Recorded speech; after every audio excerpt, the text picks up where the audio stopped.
Welcome to the Just Talk. I'm your host, Han.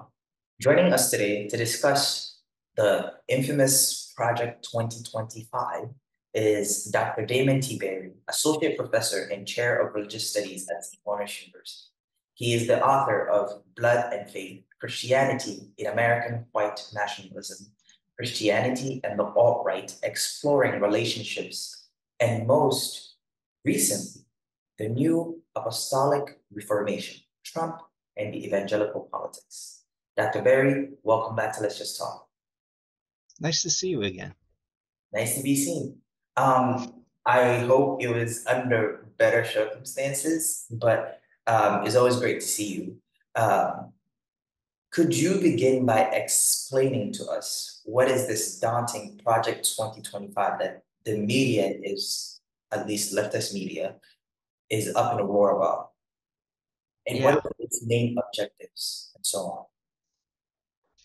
Well, we would probably have to distinguish between what actually ends up in the document and then the motivations of various people who participated in it. So in its own description, it describes itself as a project that results from the effort of a broad coalition of conservative organizations that have come together to ensure a successful administration begins in January 2025. And just below that paragraph, it goes on to talk about how important Trump has been and relying heavily on the Heritage Foundation, which is Right. the foundation that put out the document, their various mandates. So I think what you can understand this best as a policy document that, regardless of the individual contributors, is meant to shape and inform whomever wins the presidency in 2025. I think the mistake is to think this is all about Trump. It isn't. Never was. And it can't be because, of course, he is mortal. And one day, probably sooner than later, he'll pass away. But this project and its ambitions are the codification of several different interests and points of view that will continue to be important in the political landscape long after he's gone. Regardless of his denials, it's going to be important to his administration should he win. But the ambitions behind it lay in prior to 2016 and lay in the ambitions that were informing the Trump administration, or at least some parts of what was informing the Trump administration, including his Supreme Court picks. And it will inform future conservative administrations, whomever the representative of that happens to be. And so, to summarize what you just said, it's a comprehensive conservative initiative aimed at reshaping the United States federal Yes. government through Yes. future Republican administrations. Yep. And this is spearheaded by the Heritage Foundation and supported by over 100 conservative organizations Yes. aimed at implementing far-right agendas Yeah. and so on. Yeah.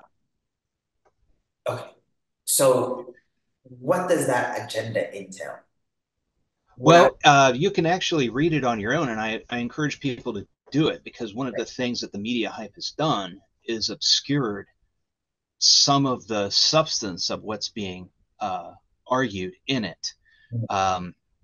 And it is rather extensive. Right. And there is no reason to assume that every administration or every conservative or every Republican, regardless of where they fit on the spectrum, will agree with these things. For example, libertarians will probably not be happy with a measure of the social conservatism that's represented in this document. One of the main misunderstandings of the modern conservative movement is that it's monolithic. Which it isn't. Yeah, it totally isn't. But what is happening now with the Project 2025 is they see a moment where Republicans, at least the majority of voting Republicans, are in lockstep behind, let's face it, a completely unqualified candidate who is a convicted felon, right? So, but who also, according to the people who worked with him, has no ability to focus and is completely undisciplined. This is not my opinion. This is the opinion of people who worked with him in his administration. Right, So this is an opportunity for them, and maybe the last opportunity for them to push through substantive changes at right. the administrative level that they will never be able to accomplish through legislation. So, but some of these changes are like every document that has, let's say, the product of more than 400 scholars, policy experts from across the conservative movement and around the country. There's lots of different ways in which this is a compromised document. So, whose voice will actually win? What policies will actually come forth? Will it be an administration led by Trump or someone else? Um, uh, that Yeah, so the substance of the document really needs to be read on its own, but read with a critical eye, right. because it is nothing more than policy recommendations, and many of these things are just not probably practically achievable. Well, I was actually reading the document and I was like, Mm-hmm.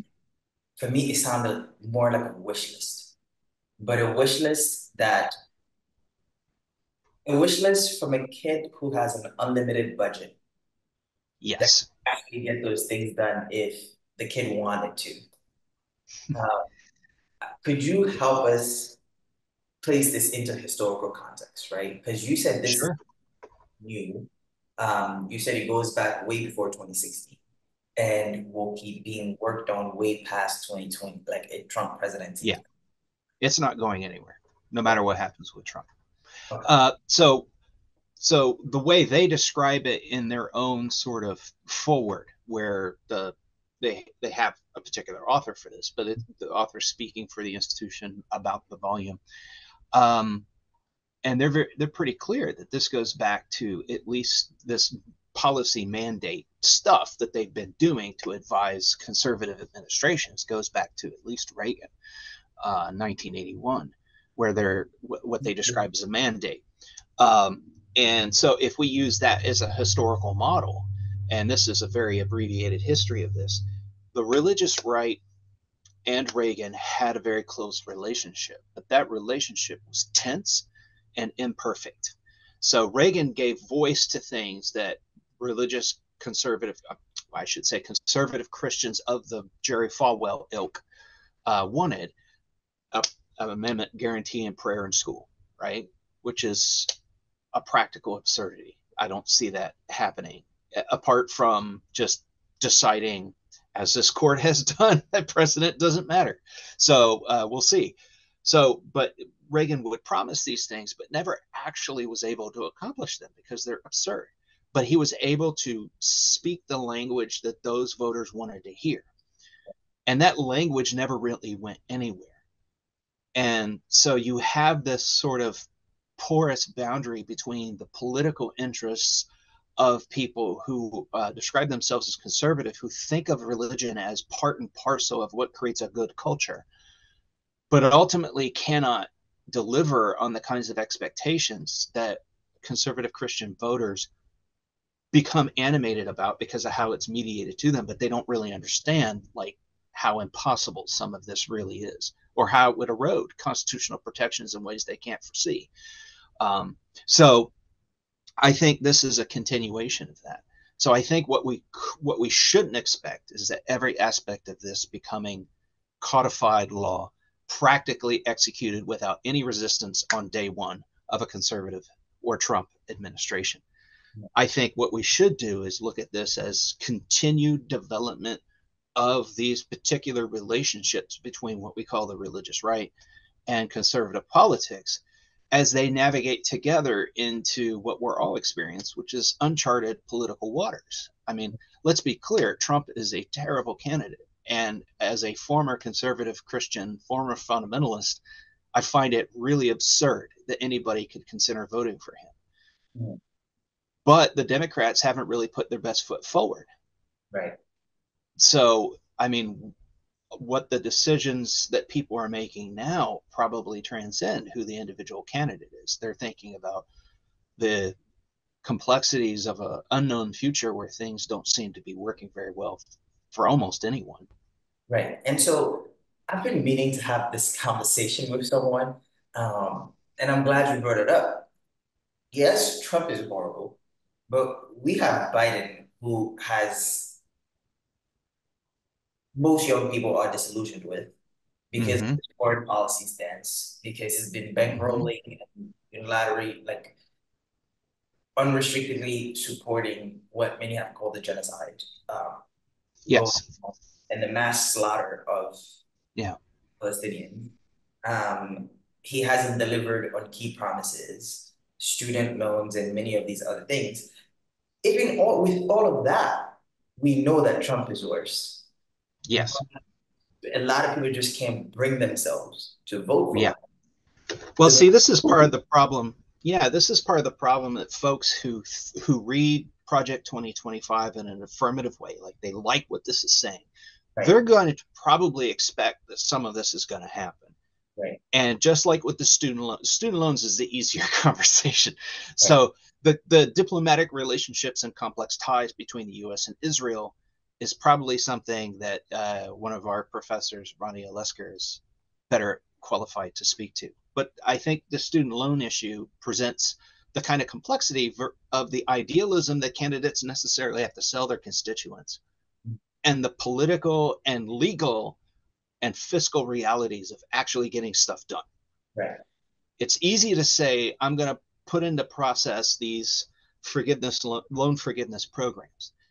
But just like with Project 2025's initiatives, people can challenge these things in court. So Okay. yeah, you can make the claim that you're going to do these things, but doing them might be very difficult. What's holding up the student loan fixes is one, we don't have actual legislation fixing this, which is how it should work, Mhm. right? But that's not going to happen. Mhm. So we're going the executive order route. Executive orders can be rescinded by the next administration just like that. So even if it were done, it's no guarantee that future administrations won't change anything. Right. So there's that. Plus, there's been legal challenges to Biden's student loan forgiveness programs, and that has to be pushed through the courts. That's just how our system works. It's called the separation of powers, and it's actually a really good thing. Like, Yeah. because 2025, apart from an actual coup, Right. could never be just instituted without any contest. See, I agree with all of that, right? But one thing we gotta give the Republicans or the conservatives, I don't want to confound the two because that's a broad umbrella. Whether we like it or not, this thing that they're doing with Project 2025 speaks to their base. It does. We like it or not, it rallies people to come and support them if they agree with these Yes, things. it does. And Yes, so, it does. what is the left giving people outside of Nothing. saying the conservatives are worse than we are?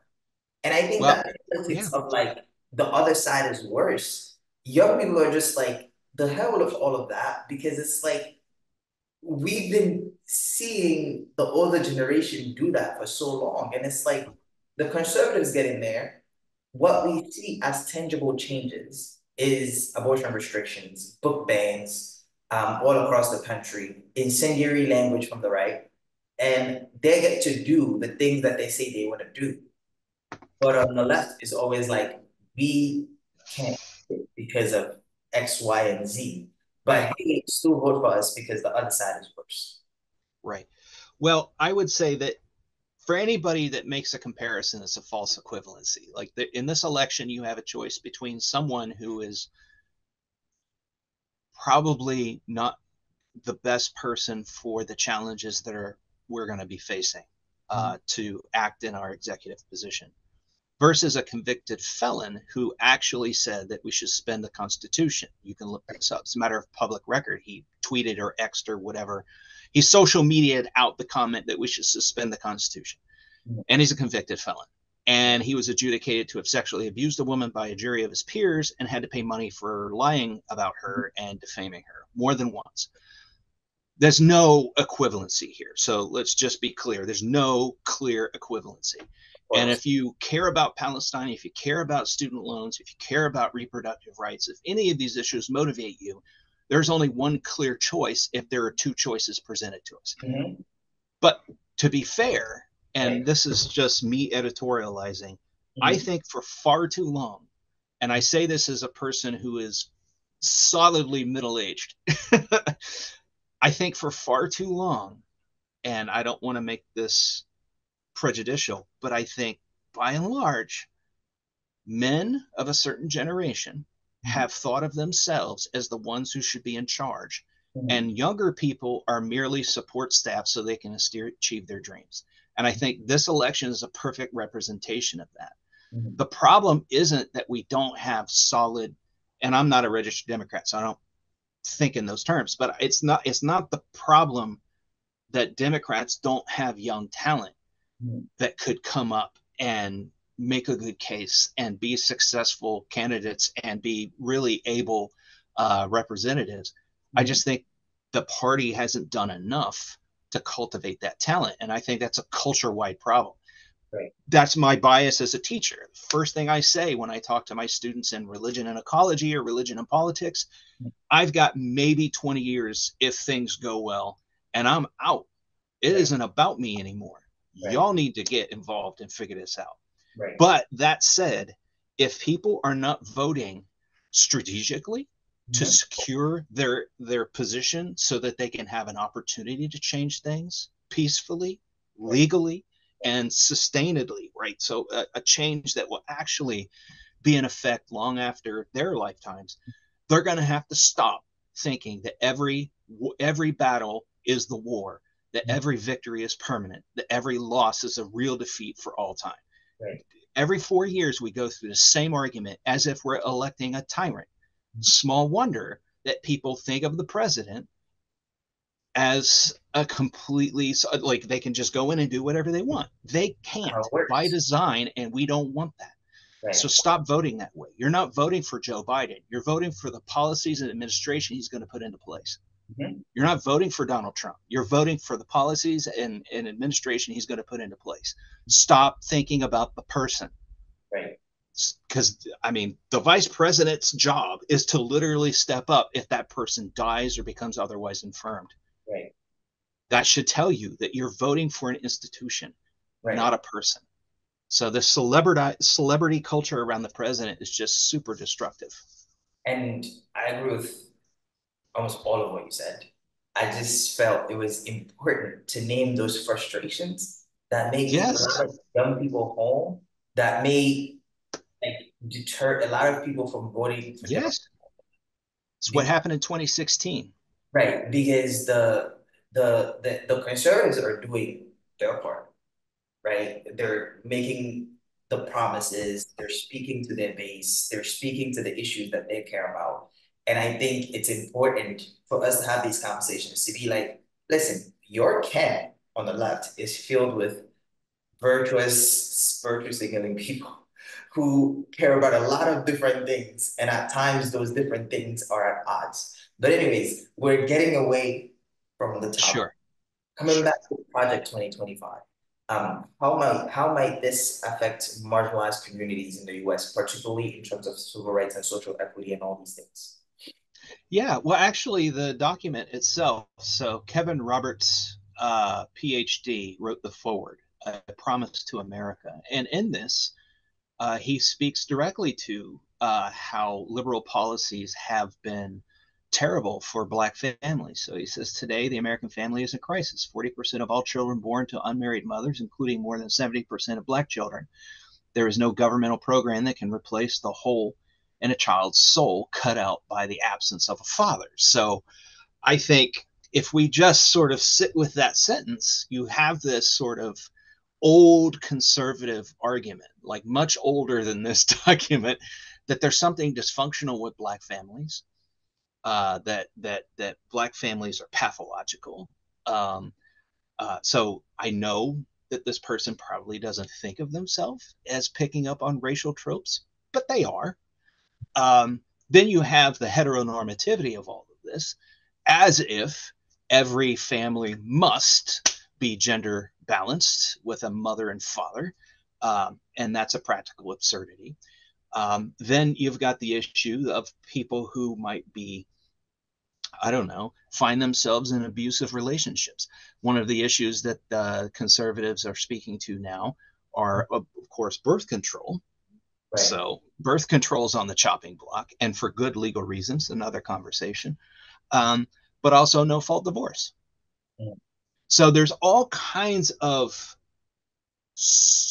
classist, racist, homophobic assumptions layered into the document itself and the ambitions that it sets out for itself.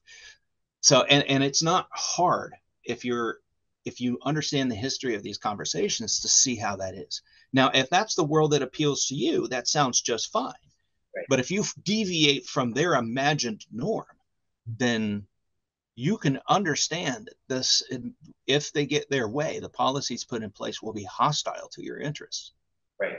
And speaking of the past, can you draw parallels between this document, Project 2025, and past nationalist or exclusionary movements in the Sure. Yeah. Well, and even current ones. I mean, it's no secret that Donald Trump is really chummy with Viktor Orban in Hungary, uh, and seemingly has never met a dictator he didn't like. And dictators very frequently will point to the family unit, what they imagine as the family unit, as part of a natural order of hierarchy in the world. And very often the dictator presents himself as the father of the nation, right? So the caring, benevolent, patriarchal figure. And that's not an accident, right? So in Nazi Germany, for example, the example that people think of, women were specifically rewarded for having Aryan babies and lots of them, right? So notwithstanding the historical and cultural and specific complexities of any given case, this is a pretty typical pattern. It's a pretty typical pattern to model the family after the nation and the nation as the family, and to have patriarchy at the center of all of that. Wow. And I read that it was supported by over 100 conservative groups Mm-hmm. and so on. Any in there that should stand out particularly or that should be of concern? Or better yet, what do you think are the most controversial aspects of this Project 2020? Right. So the Center of Immigration Studies is one that people should be looking into to try to understand better. The Family Research Council is an American evangelical nonprofit, but has also famously uh, uh, been noted for its opposition to homosexuality, to gay marriage, to equal rights for homosexuals, um, and the rest of it. So um, again, I think the best thing that people can do is what we should all be doing, and that is to educate ourselves about the document itself and what are the interests behind it. So the Family Research Council is pretty easy to find. Tony Perkins is not very quiet about his opinions. And notwithstanding, again, the idea that they pride themselves on championing family values, they are 100% behind a candidate who I think pretty clearly doesn't represent family values very well in his personal life. But then the question is, how much does that matter to individual voters? And when it comes to what you were saying earlier, like where's the balance on the left, or what we call the left, with the real politics, right? So like of what they're willing to do to make sure their interests are carried out and enshrined in institutions versus their sense of righteousness. I think the same question exists for Christian conservatives. It's just, I think they've done more to sort of say, we're going to compartmentalize. And that's exactly what they've done with Trump. And And so, that's in this document is a codification of that kind of compromise. and to close us out, could you bring us together? Because we mentioned a lot of like words, like Mm-hmm. evangelical politics, white Mm-hmm. nationalism, alt right, all these different terms. Could you sort of bring that together in how and sort of briefly explain their relationship, which is a big task. So I know it's a big act. Yeah. Um, but yeah, like how should we, are these even the same thing? How should we be Yeah. thinking about them? Should we even package them in the same package? Yeah. I would say that in some cases there are overlapping interests, and there's no shorter answer than that. There are overlapping interests on at certain times between people who identify as white nationalists. And of course, my first book is about how many of them hate Christianity completely. And a part of that is the story of people who would go on to found what is contemporary American white nationalism, moved directly out of the modern conservative movement because they felt it was too accepting of civil rights, too accepting of Jews, too Christian. And they founded their own individual movements. The alt-right is about them trying to find a way back in and using the language of immigration and opposition to diversity, equity, and inclusion to do it. And what we're seeing now is that overlap being more accepted. The Great Replacement theory, for example, was relegated to neo-Nazi circles, and now it's mainstream political discourse. That, I think, is the biggest takeaway. You don't have to be, in your heart, a white nationalist to end up talking just like one and thinking it's innocent. Right. You don't have to be Like a hear about virulent family that- racist or homophobe in your heart to support policies that will hurt people of color and gay folks. So I think we all of us have to do a better job of educating ourselves and thinking beyond the sensationalism and thinking strategically about what we really want and what we're willing to do to get it. Dr. Barry, thank you so much for being on Let's Just Talk. As always, pleasure. Thank you, sir.